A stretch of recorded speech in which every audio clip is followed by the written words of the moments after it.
Here we go. We're going to finish up Congress today. We're going to run through this real quick. This is why Congress sucks. Right? And this is an accurate statement. Okay? Congress is not good at its job. In fact, most Americans agree with that statement. The vast majority of Americans agree that Congress does not do a good job. Congressional approval is in the teens, or at least it was. I haven't looked in a little while. But a couple years ago, it was all the way down in the teens. Meaning like 1 out of every 6 Americans thought Congress was doing a good job. That's terrible. All right? Absolutely terrible. The reasons why Congress is inefficient or is not capable of doing its job very well. Decentralization slows things down. Again, I don't know that that's necessarily a bad thing, all right? But Congress is always going to be inefficient. It's designed to be inefficient. So I don't necessarily know that inefficiency is really why Congress is terrible at its job. But the inefficiency is a result of a number of things that we've talked about. So just to sort of summarize or recap. Decentralization, power gets spread out, and because it's spread out, it's difficult to get anything done. Okay? When we do try to get something done, it is just exponentially easier to kill a piece of legislation than it is to pass a piece of legislation. All right? We didn't really talk about this, but we should have. We realize, we talk about how much congressmen actually work. Like 100 days out of the year. They work like what, Lauren? 100 days out of the year. Like 100 days out of the year? That might be about accurate. Like, I mean, actually doing their job. That's not saying that they don't work. Look, they really do work more than that 100 days. Because I'm going to tell you right now, if you ever find yourself in a situation where you're begging other people for money, that's a job, man. That's work. It's not fun. Okay? And congressmen spend a significant amount of their time doing that. Okay? In fact, there are like binders in Congress. There's like a room that just has a bunch of phone banks and has binders that have like the names of all of the rich people from your district, and you're just supposed to call them regularly and be like, hey, you want to give me some money today? I would like it if you donated. Okay? So they spend a significant amount of time trying to fundraise and trying to get reelected. Because what's a congressman's number one job? Keep a job. Get reelected. Yeah, that's their number one priority. Okay? Any congressman who tells you that their number one priority is something other than keeping their job is lying to you. Okay? We talked about this. Congress is unrepresentative. Okay? Definitely makes Congress inefficient for at least subsets of the American population. Right? So, I mean, basically, let's be honest, I can look around this room, there's probably a couple of people in this room that will be, white Protestant lawyers someday. Or white-ish Protestant lawyers. I'm just saying. You will be well represented in Congress. Good for you. Because that's pretty much what all Congress is, right? Well, especially the gentlemen. Sorry, ladies. If you're a white Protestant lawyer, you're less represented. Alright. The seniority system obviously makes Congress a little less effective because there's not as much sort of change or progress. There's no incentive for progress. There's an incentive with seniority systems to maintain the status quo. Alright?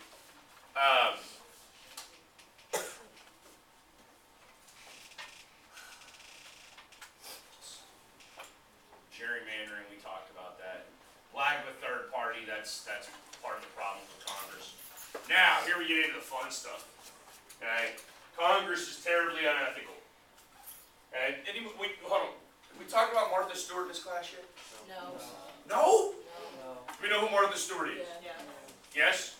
We know Martha Stewart is like a hardened criminal, right? I'm not serious about that. She went to prison though, we know that? Like actual federal prison. Now she went to like white collar federal prison where they had like tennis courts. It's not like she wasn't getting shanked in the shower or nothing. Alright? Okay, what did she go to jail for? Tax evasion. No. That was Wesley Snipes. Oh, well, I'm pretty sure it was Insider trading. Who said that? Me. It was what? Insider trading. Insider trading. What does that mean? They were using the info on their businesses to get more money. So she was utilizing information that was not readily available to the American people in order to make money in the stock market. Okay? We haven't talked about this yet? Okay, so here's the deal, right? Let's say for the sake of argument, right, we'll create a little scenario here. I finally live my dream and I become a congressman, right? And Will, God only knows how, someday runs like a multi-billion-dollar corporation in which they have developed a new airplane, right? It's actually an airplane that can take off like straight up, right? So kind of like a helicopter, but actually a plane, right? So Will's company's done a really great thing, right? Now, Will needs to be able to, he's made one prototype, it works, he needs more money. He needs more funding to make more of these planes. So what does Will do? Go to the government. He's going to come to the government. And specifically, he's going to come to me because obviously if I was ever in Congress, they would put me on the Armed Services Committee. Make sense? Former Marine, they're probably going to put me on the Military Committee. All right? Because I would have a better understanding of it than a lot of people going in. Okay, so now Will actually is going to come to me and he's going to be like, hey, here's what I've done. Right? And I need a government contract in order to make more of these planes. Am I going to give Will a government contract? I personally can't, but I can recommend that Will's company gets a government contract, right? So here's what I'm going to do. Okay? After Will brings me the proposal in committee, because we know that committees is where all the real work gets done, right? And I'm going to read the proposal. I'm going to be like, hey, this is really good. I'm going to do all my research, but Will's company's making a lot of money. Will's company knows what they're doing, right? All of their safety checks check out, like they're doing everything the right way. This is going to be really good for the U.S. military. So then, I'm going to take some of my disposable income. You know what disposable income is?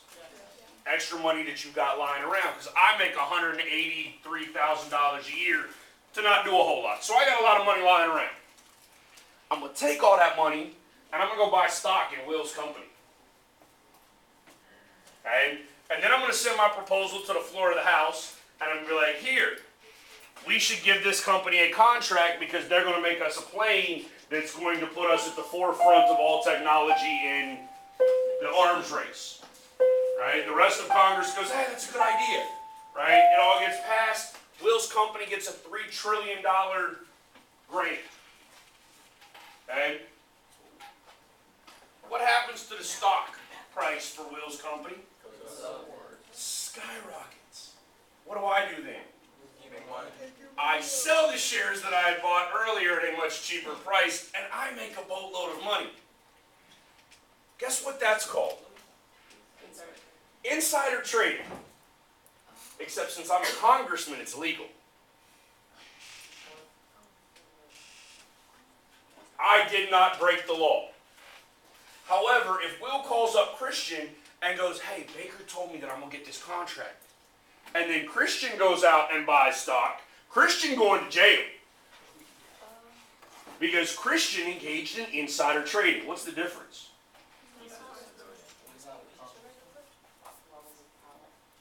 There really isn't a difference.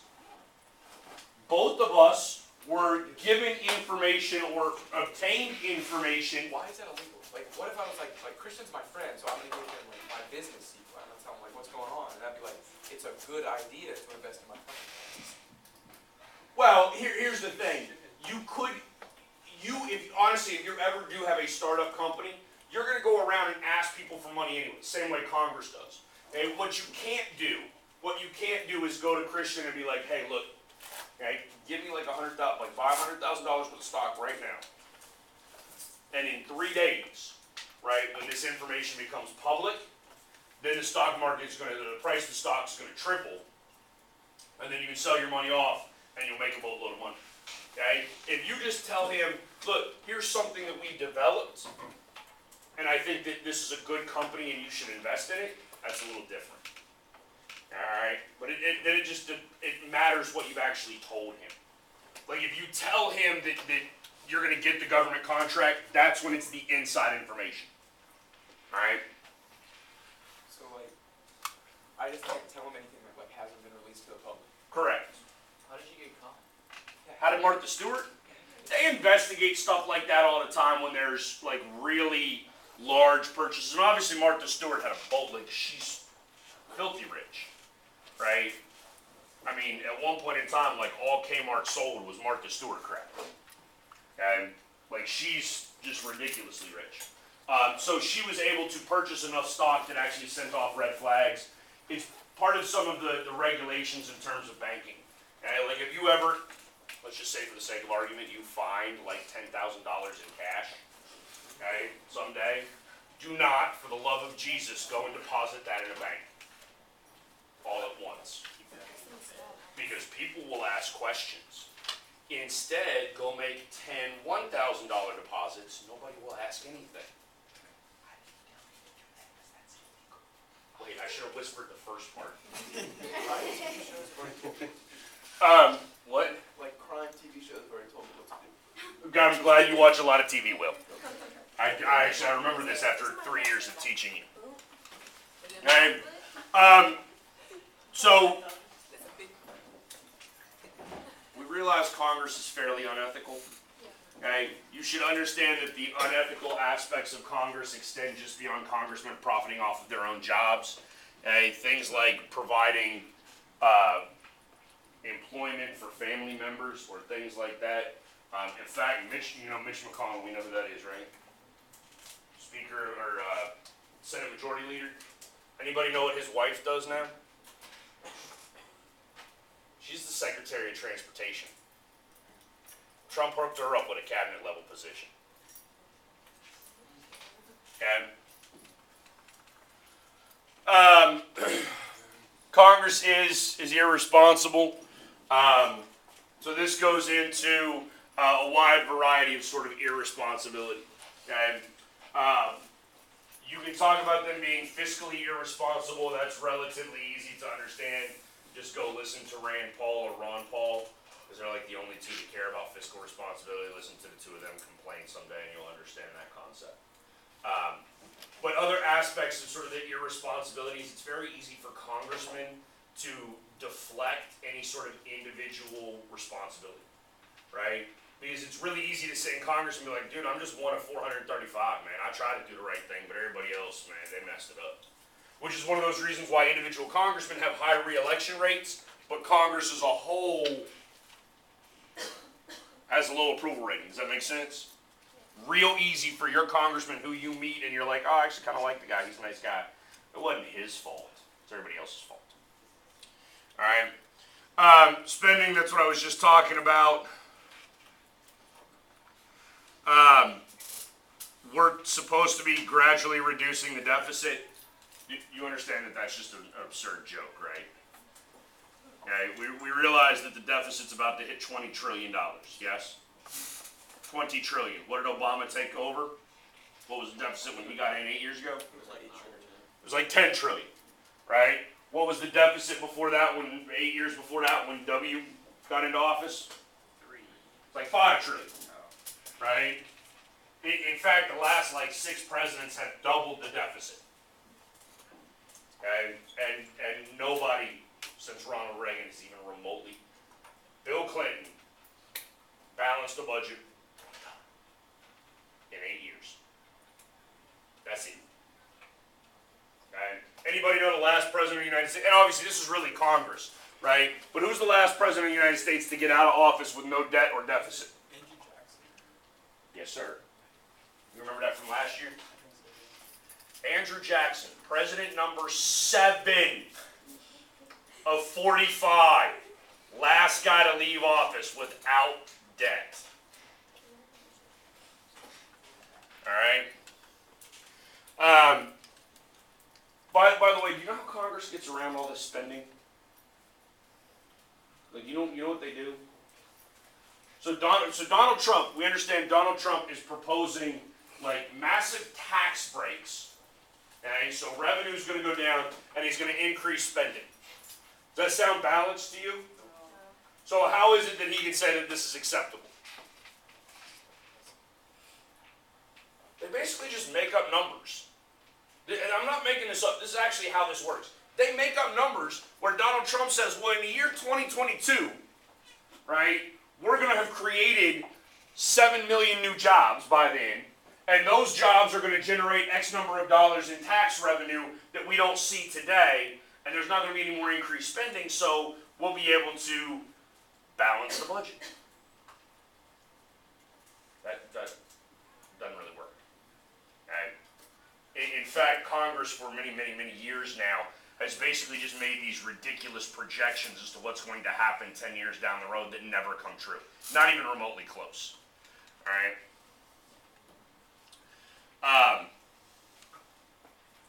Which obviously has gotten us into all sorts of these financial problems. All right? Does anybody think that it's okay that we have debt? I do. Sure. Because I don't understand what problems it causes for us. So this is the thing. There are actually lots of people, and not just people in Congress. There are actually like people that have PhDs in economics from Harvard. They go, yeah, it doesn't matter. Debt doesn't matter. Have as much debt as you want, right? In fact, they look at debt to GDP ratio, and they look at the United States, and they're, you're fine. You're in the green, right? It's only countries like Ireland that are in the red, because their debt is more than, their debt exceeds their annual GDP, and that's when according to some economists, that's when it becomes a problem. All right, so I don't remember exactly where or the entirety of it, but it was like the person who has the most debt owes the least or something. well, I will tell you this, and this is the only thing that's really scary about the debt, right? Are we the only country that's in debt? Pretty much every single country is in debt. And some of them have debts that far exceed our own. And some of them have debts that are a much more substantial. They might not have an actual like physical debt that's higher than ours, but they have a percentage debt that's considerably higher than ours. And in which case, theoretically, eventually nobody's going to be able to pay any of their debts, and then everything's just going to sort of blow up and stop, and we'll have to start the whole system over again. And I'll tell you actually, if that happens, the more debt you have, the better off you're going to be actually. Okay? If the system blows up, and it's a risky gamble, but if the system blows up, you want to have as much debt as possible.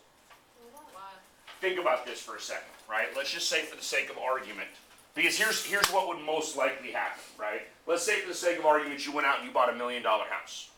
Okay? And so your $1 million house required that you had a $5,000 a month mortgage payment. Okay? Do you own your house? No. Right? Two options that work out well for you. One, the whole system blows up. And then what happens to your house? Who owns it? No government. You do. Oh. Because possession is 9/10 of the law. You live there, it's yours. The fact that a bank used to own it and that bank collapsed, oh well, now it's yours. Okay? The other alternative is that in order to try to fix this, you would end up in a hyperinflationary state. Okay? So all the governments are in massive debt, they just start printing out massive amounts of money. As they print out massive amounts of money, that lowers the value of the money. Okay? So now you take, let's say, a teacher who makes $50,000 a year. And that's a little bit higher than what the average teacher salary is around the United States. But they make $50,000 a year. And we enter into a period of hyperinflation. Now that $50,000 a year salary goes to $500,000 a year. Okay? Are you making a lot more? No. Not really. Because now the cost of bread went from $1.50 to $300. Okay? But any debt, that's hyperinflation. It's not normal and it's catastrophic. But think about this for a second. Any debt that you had prior to hyperinflation hitting, you owe $5,000 on your mortgage for that $1 million house, right? Oh, I know what you're saying. Does that change? No.